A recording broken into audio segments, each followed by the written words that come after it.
বিসমিল্লাহির রহমানির রহিম। সুপ্রিয় দর্শক এবং আমার শ্রেণীর শিক্ষার্থীবৃন্দ, আসসালামু আলাইকুম।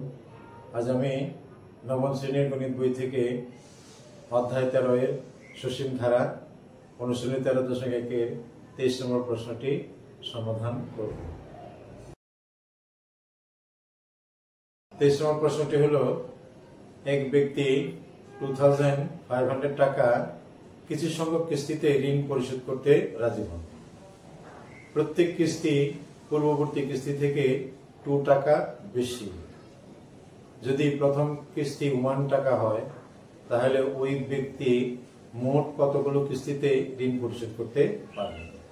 অর্থাৎ একজন ব্যক্তি 2500 টাকা ঋণ নিয়েছেন এবং ঋণ পরিশোধের শর্ত হলো যে প্রত্যেক কিস্তি পূর্ববর্তী কিস্তি থেকে 2 টাকা করে বেশি দিবেন, এবং বলে দেওয়া আছে যে প্রথম কিস্তি 1 টাকা 1 টাকা, তাহলে ওই 2500 টাকা তিনি কতগুলো কিস্তিতে পরিশোধ করতে পারবেন।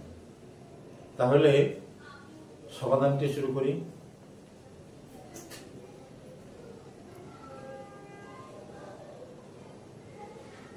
দেওয়া আছে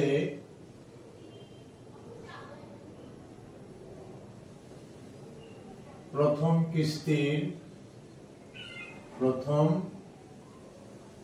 কিস্তির টাকার পরিমাণ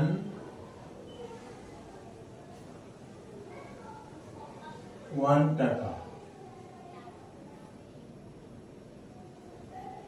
শর্ত অনুযায়ী